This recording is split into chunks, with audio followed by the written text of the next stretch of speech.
Welcome to Indian authentic recipe. நான் உங்கள் கௌரி சங்கரி. இன்றைக்கி நாம் செய்ய போகிறது இட்லி, தோசை, பூரி, சப்பாத்தி, பரோட்டா, ரைஸுக்குன்னு எல்லாத்துக்கும் சேர்த்து சாப்பிட்ற மாதிரி ஒரு மசாலா அரைச்சி வச்ச சிக்கன் குழம்பு தான் செய்ய போகிறோம். அது எப்படி செய்கிறதுன்னு பார்க்கலாம். அதுக்கு முதல்ல 1/2 கிலோ அளவு சிக்கன் எடுத்து மஞ்சத்தூள் போட்டு வாஷ் பண்ணி எடுத்து வச்சுக்கலாம். இதெல்லாம் வதக்கிட்டு அரைக்க போகிறோம். 3 வெங்காயம், 10 பல் பூண்டு, ஒரு சின்ன பீஸ் இஞ்சி, 3 பட்டை, 3 கிராம்பு, ஏலக்காய், சோம்பு, ஜீரகம், 2 தக்காளி, 10 முந்திரி பருப்பு, அதோட ஒரு கை அளவு கொத்தமல்லி இலை, ஒரு கை புதினா எடுத்துக்கணும். இப்போ இதை வதக்கிக்கணும். பேனில் 2 ஸ்பூன் அளவு கடலெண்ணெய் சேர்த்து எடுத்து வச்சுருக்க பட்டை, கிராம்பு, சோம்பு, ஏலக்காய் இதெல்லாம் போட்டு பொரிஞ்ச பிறகு வெங்காயம், இஞ்சி, பூண்டு சேர்த்து 3 நிமிஷம் போல் நல்லா வதக்கி விட்டுக்கணும். நல்லா வதக்கிட்டு அரைச்சா டேஸ்ட்டாக இருக்கும். இது வதங்கின பிறகு கொத்தமல்லியும் புதினாவையும் சேர்த்து அதோட முந்திரி பருப்பும் சேர்த்து 2 நிமிஷம் நல்லா வதக்கி விட்டுக்கலாம். இதுபோல் முந்திரி பருப்பை வதக்கிட்டு அரைச்சி சேர்க்கும்போது டேஸ்ட் பிரமாதமாக இருக்கும். நல்லா வதங்கிடுச்சு. தக்காளி சேர்த்துக்கலாம். தக்காளியையும் நல்லா வதக்கி எடுத்துக்கணும். இதெல்லாம் நல்லா வதங்கின உடனே ஆற வச்சு மிக்சியில் சேர்த்து நைஸ் பேஸ்ட்டாக அரைச்சி எடுத்துக்கலாம். மசாலா அரைச்சாச்சு. அடுத்ததாக ஸ்டவ் ஆன் பண்ணிவிட்டு அதில் ஒரு பேன் வச்சு 2 ஸ்பூன் கடலெண்ணெய் சேர்த்து கழுவி எடுத்து வச்சுருக்க சிக்கனை போட்டு 1/2 ஸ்பூன் மஞ்சத்தூள், 1/2 ஸ்பூன் உப்பு சேர்த்து 2 நிமிஷம் நல்லா வதக்கி விட்டுக்கலாம்.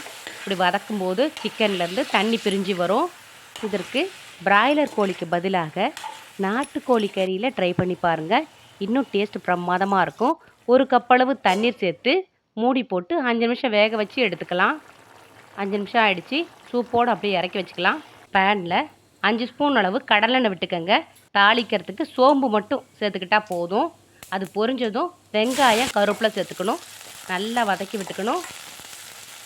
வெங்காயம் நல்லா வதங்கின பிறகு மிளகாய்த்தூள், மல்லித்தூள், கரம் மசாலா, மஞ்சத்தூள் சேர்த்து லைட்டாக அப்படி வதக்கி விட்டுக்கணும். ஸ்டவ்வை மீடியம் ஃப்ளேமில் மாற்றிக்கங்க, கறிகிடக்கூடாது. வதக்கி அரைச்சி வச்ச மசாலாவை சேர்த்துக்கணும். 1 நிமிஷம் நல்லா கிளறி விட்டுக்கணும். ஸ்டவ்வை ஸ்லோவாக வச்சுக்கோங்க. மசாலா அடியில் பிடிக்க ஆரம்பிச்சிடும். நல்லா மிக்ஸ் பண்ணி விட்ட பிறகு சிக்கனை வேக வச்சு எடுத்து வச்சுருக்க சூப்பை மட்டும் இப்போ அப்படியே சேர்த்துக்கலாம்.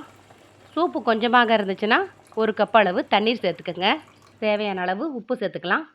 உப்பு சேர்த்துட்டு நல்லா மிக்ஸ் பண்ணி விட்டு டேஸ்ட் பண்ணி பார்த்துக்கோங்க. ஏதாவது குறைவாக இருந்தால் சேர்த்துக்கலாம். கொதிக்க ஆரம்பிச்சிருச்சு.